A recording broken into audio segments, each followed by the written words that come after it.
नमस्कार, मैं आपके साथ मोहम्मद सुफियान। भारतीय जनता पार्टी दिल्ली सीएम को लेकर तलाश तेज कर दी है। इस बीच भारतीय जनता पार्टी ने 2 पर्यवेक्षकों को भी नियुक्त कर दिया है, जिसमें पूर्व कानून मंत्री रविशंकर प्रसाद और ओपी धनखड़ शामिल है। इसी मुद्दे पर हम चर्चा करेंगे। हालांकि भारतीय जनता पार्टी थोड़ी ही देर में मुख्यमंत्री चेहरे को लेकर ऐलान करने जा रही है, लेकिन कौन कौन सीएम बन सकते हैं, किनको बनाया जा सकता है, इस पर हम जानेंगे अपने सहयोगी मोंटू कुमार से। आपको क्या लगता है कि किसको मुख्यमंत्री बनाया जा सकता है और मुख्यमंत्री की रेस में कौन कौन है? जी देखिए, जैसे कि जब विधानसभा चुनाव के नतीजे सामने आए थे, उसके बाद से काफ़ी नामों की जो है वो चर्चाएं चल रही थी। जैसे कि दिल्ली से ही बात कर ले तो परवेश वर्मा है, आशीष सूद है, और ऐसे भी कई ऐसे नाम हैं जो विधायक चुने गए हैं, उनके उनमें से ही किसी एक को चुनने जाने की बातें कही जा रही हैं। तो जैसे कि अभी मीटिंग्स भी स्टार्ट हो गई हैं आज। जो देखा जा रहा है कि पर्यवेक्षक नियुक्त किए जा चुके हैं, वो सीएम अभी चुनने वाले हैं। अभी तक कुछ दिनों में, थोड़ी देर में वो ऐलान भी हो जाएगा। तो नामों की बात करें तो एक जनकपुरी विधानसभा क्षेत्र से बात करें तो यहाँ से एक आशीष सूद बीजेपी के प्रत्याशी रहे हैं। इन्होंने जो विधानसभा चुनाव का जो नतीजा सामने आया था वो काफ़ी हैरान करने वाला भी था। इन्होंने काफ़ी मतों से, मतलब आम आदमी पार्टी के प्रत्याशी को हराया था। और पिछले दो विधानसभा चुनाव देखे गए, उसमें वो लगातार हारते भी आ रहे थे। लेकिन जो इस बार का विधानसभा चुनाव हुआ है उसमें उन्होंने काफ़ी बेहतर प्रदर्शन भी करा है। तो एक ऐसा नाम आशीष सूद जो है जिस पे बीजेपी चर्चा कर सकती है इस पे। मोंटू कुमार तो यही बता रहे हैं कि भारतीय जनता पार्टी आशीष सूद पर दांव खेल सकती है, क्योंकि ऐसा कहा जा रहा है कि आशीष सूद जो है वो आला कमान के बेहद करीबी है। लेकिन इस बीच हमारे सहयोगी सचिन कुमार है। सचिन कुमार, आपके लिहाज से क्या लगता है, कौन कौन मुख्यमंत्री की रेस में है और किन नामों पर चर्चा होने की संभावना है और बीजेपी अभी तक नहीं कर पा रही है सीएम को लेकर ऐलान? इस पर आप क्या कहेंगे? जी बिल्कुल सुफियान, ऐसे तो 5 नामों की चर्चा हो रही है। पहला नाम परवेश वर्मा की है, दूसरा आशीष सूद हैं, तीसरा महिला प्रत्याशी रेखा गुप्ता हैं, चौथा में भी महिला प्रत्याशी शिखा रोय है जिन्होंने सौरभ भारद्वाज को हराया था। और एक और नाम की चर्चा हो रही है, वो है बीजेपी दिल्ली अध्यक्ष वीरेंद्र सचदेवा की।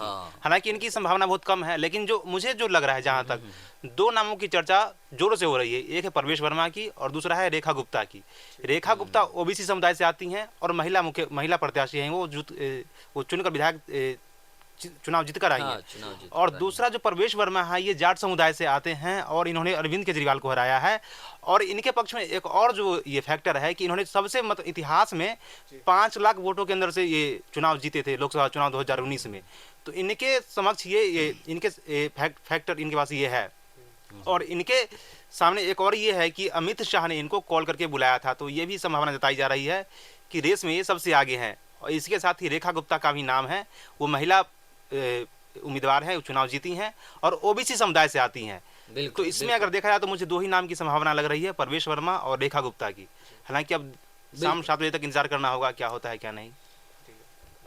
लेकिन मोंटू कुमार से मैं ये जानने की कोशिश करूंगा कि Bharatiya Janata party CM face को लेकर इतनी देरी क्यों कर रही है? अगर कांग्रेस की कहीं सरकार बनती है या अन्य दल कहीं भी सरकार बनाते हैं तो वहां पर सीएम फेस को लेकर पहली ऐलान हो जाता है। लेकिन इस बार ये दिल्ली में देखा गया है कि बहुत देरी हो रही है सीएम को लेकर। इस पर आप क्या बताना चाहेंगे, दर्शकों को बताना चाहते हैं? जैसे कि देख सकते हैं, बीजेपी एक ऐसी पार्टी है जो, चाहे हम दिल्ली चुनाव से पहले भी देखें तो महाराष्ट्र चुनाव भी एक ऐसा चुनाव था जहाँ पे जो नतीजे उसके सामने आए, बीजेपी ने काफ़ी मार्जिन से जीत भी दर्ज की। लेकिन वहाँ पे जब चुनाव देखने को मिला था तो उस दौरान भी उन्होंने सीएम चेहरे का कोई ऐलान नहीं किया था। काफ़ी मंथन करने के बाद ही वो चीज़ बाद में निकल के आई कि सीएम कौन बनेगा। वही चीज़ अब दिल्ली में भी देखी जा रही है। बीजेपी काफ़ी मंथन कर रही है, अपने विधायक दल के नेता हैं, जितने भी उनके विधायक चुने गए हैं, सब पे मंथन की जा रही है। और कहा तो ये भी जा रहा है कि जो नए विधायक चुन के आए हैं उनमें से ही किसी एक को बनाया जा सकता है सीएम। लेकिन जो देरी हो रही है वो क्यों हो रही है? वो इसलिए हो रही है क्योंकि बीजेपी एक पूरे जातीय समीकरण को साधने की पूरा प्रयास कर रही है कि उनका जो कैबिनेट बनाया जाए या फिर जो मुख्यमंत्री बनाया जाए या उप मुख्यमंत्री बनाया जाए, उसमें एक जातीय समीकरण का पूरा ध्यान रखा जाए। इस वजह से मेरे को जो लगता है वो इस वजह से थोड़ा समय लग रहा है बीजेपी को कि वो सीएम चेहरा उन्होंने काफ़ी टाइम लगा लिया कि तय करने के लिए। एक बात से मैं जोड़ना बिल्कुल जी, बिल्कुल बिल्कुल। बिल्कुल सचिन, इस मसले पर जरूर आप अपनी राय दीजिए। जी बिल्कुल, देखिए सोफियान, पहली बात तो यह है कि भाजपा दिल्ली में 27 साल बाद चुनाव जीती है। और इसके अलावा महाराष्ट्र की बात करें, हरियाणा में, यहाँ तो उनके पहले से मुख्यमंत्री थे, लेकिन वहाँ देरी हो रही थी क्योंकि वहाँ भी ऐसा बीजेपी को लग रहा था कि वहाँ कहीं गुटबाजी ना हो जाए। हालांकि अमूमन बीजेपी में गुटबाजी होती नहीं है, लेकिन दिल्ली में देरी इसलिए हो रही है कि यहाँ 27 साल बाद बीजेपी चुनाव जीती है और यहाँ पहले से कोई चेहरा नहीं था बीजेपी के पास। वीरेंद्र सचदेवा है, वो दिल्ली अध्यक्ष है, बीजेपी के अध्यक्ष। उन्होंने कभी सड़क पर उतरा नहीं, अरविंद केजरीवाल के खिलाफ कभी उन्होंने पुरजोर तरीके से मतलब सड़क पे उतरे नहीं। तो इसलिए बीजेपी ऐसे चेहरे को सामने लाने चाह रही है जो अरविंद केजरीवाल को भरपूर टक्कर दे। इसी वजह से यहाँ दिल्ली में देरी हो रही है। ये तो बार बार यही कहा जा रहा है, जो राजनीति के जानकार है, जो पत्रकार है, वरिष्ठ पत्रकार, वो यही कह रहे हैं कि प्रवेश वर्मा को मुख्यमंत्री बनाया जा सकता है।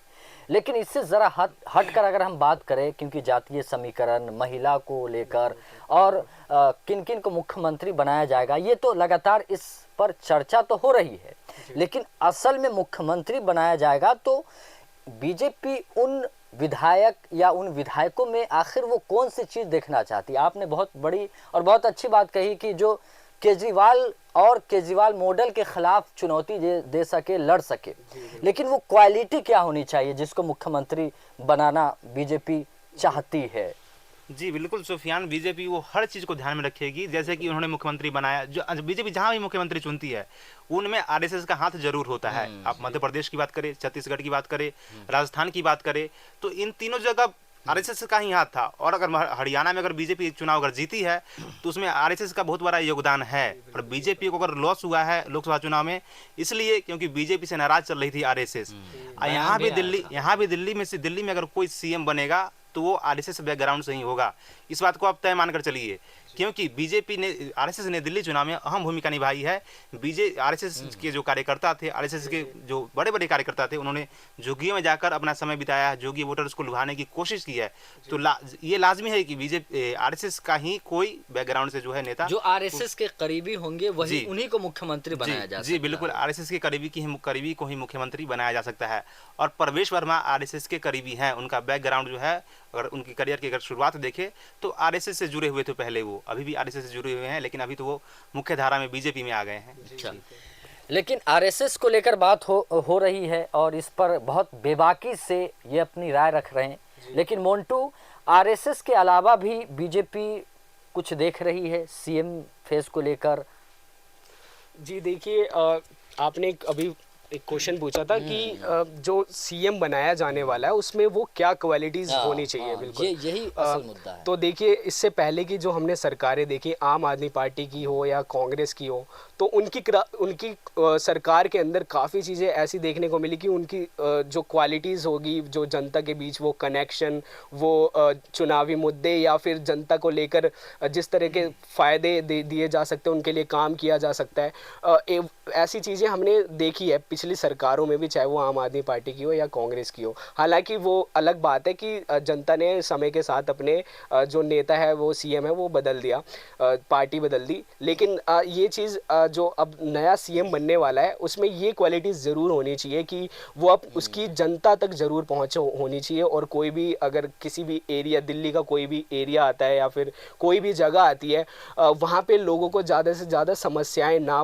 पैदा हो, ऐसी क्वालिटीज़ उसके अंदर हो कि वो वहाँ पे ग्राउंड लेवल पे जाके चेकिंग करे, या फिर जो भी उनकी कैबिनेट है या जो उनके मंत्री है, जो भी उनकी कानून व्यवस्था है, वो उन पे जाके उनका पूरी अच्छे से पकड़ हो, ताकि वो जो है जनता को अच्छी फैसिलिटीज़, अच्छे काम करके दिखा सके, जो उनके मैनिफेस्टो में है, जो उन पे वो अब काम कर पाए।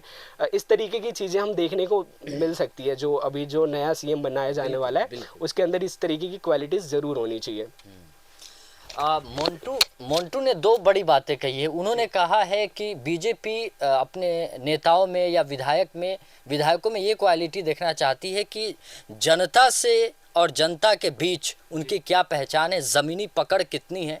और दूसरी बड़ी बात ये भी देखना चाहती है, जो आपने बात कही है, कि सियासत की समझ कितनी है। कानून व्यवस्था की समझ कितनी है, मतलब देश कैसे चलता है और संवैधानिक जो व्यवस्थाएं होती हैं उनको उन पर कैसे काम किया जाए। तो इस मोटे तौर पर आपने यही बताया कि आपको एक सिस्टम का अनुभव होना चाहिए, समझ होनी चाहिए।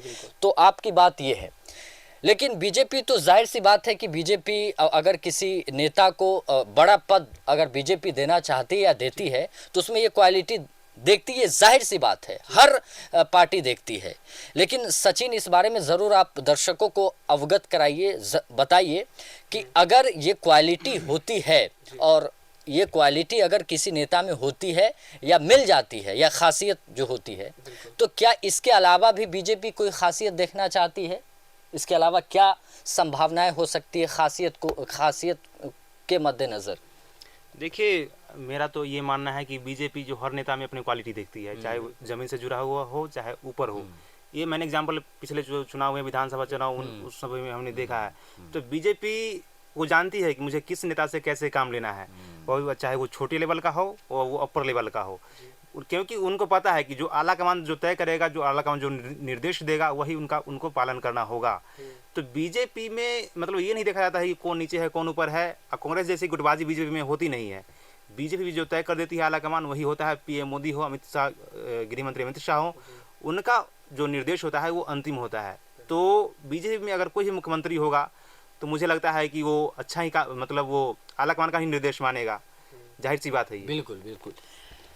सचिन ने ये बहुत बड़ी बात कही है कि अगर बीजेपी किसी को मुख्यमंत्री अगर किसी भी व्यक्ति को मुख्यमंत्री अगर बनाती है या मौका देती है तो आला कमान पर ही वो उनके निर्देश पर काम करेंगे। ये आपने बहुत बड़ी बात और बहुत अच्छी बात कही है। लेकिन मोन्टू, ये बताइए कि सीएम, फैसला, आला कमान, इन तमाम मुद्दों के अलावा भी क्या अगर दिल्ली में सरकार बनती है, जैसे कि आपने और सचिन ने ये बात कही है, मुख्यमंत्री का ऐलान होता है, मुख्यमंत्री दिल्ली में आ जाते हैं, उसके बाद बीजेपी का क्या काम होगा, ये इस पर भी हम बात करना चाहते हैं ताकि दर्शक ये बहुत सरल तरीके से समझ पाए कि दिल्ली असल में कैसे चलती है और दिल्ली को चलाने के लिए वो कौन कौन सी चीज़ें हैं जिनको धरातल पर लाने की ज़रूरत है। बिल्कुल।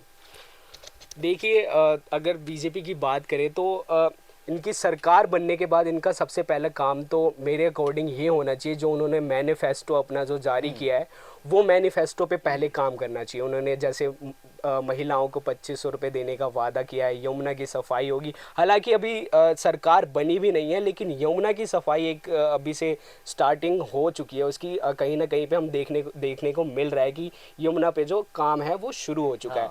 तो मेरे अकॉर्डिंग यही है कि बीजेपी अगर नया सीएम बनाती है या उनकी सरकार गठन हो जाती है तो सबसे पहले उनको मैनिफेस्टो पे अपना काम करना चाहिए, ताकि जनता को ये ना लगे कि हमने अगर आपको चुन के अगर सत्ता में लेके आए हैं तो किसी कारणवश ही लेके आए होंगे, ताकि हमें बदलाव चाहिए या हमें काफ़ी समस्याएं हो रही हैं जो दिल्ली के अंदर घर के आसपास हो, पानी की हो चाहे बिजली की हो या किसी भी तरीके की जो समस्या हो, उससे उनको ज़्यादा मतलब प्रॉब्लम ना देखने को मिले। तो बीजेपी को जब सरकार उनकी गठन हो जाती है तो ये चीज़ ज़रूर उनको करनी चाहिए।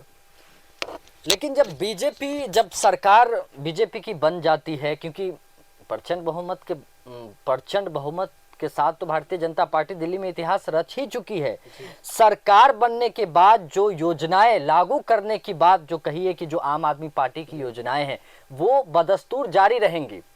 क्या चुनौतियां रहेंगी? जो मीडिया कर्मी को लेकर भी बड़ा ऐलान, इससे पहले मैनिफेस्टो में अमित शाह ने कहा कि हम 10-10 लाख रुपए देंगे उनके ट्रीटमेंट को लेकर, जो उनकी सुविधाएं होंगी उनके अनुसार। तो क्या भारतीय जनता पार्टी को इन योजनाओं और जो वायदे किए हैं इनको लागू करने में किस तरह की चुनौतियां आएंगी, इस पर बताएंगे आपको सचिन कुमार। जी बिल्कुल सुफियान, मुझे नहीं लगता इसमें ज़्यादा कोई चुनौतियाँ होंगी, क्योंकि केंद्र में भी भाजपा की सरकार है, राज्य में दिल्ली में भी अब भाजपा की सरकार है, और मुझे नहीं लगता है कि इसमें कोई दिक्कत होने जा रही है, क्योंकि दोनों जो भाजपा की सरकार है दिल्ली में है वो समन्वय में बैठाकर काम करेगी। टकराव इसलिए होता था क्योंकि दिल्ली में भाजपा की आपकी सरकार थी और केंद्र में बीजेपी की सरकार थी।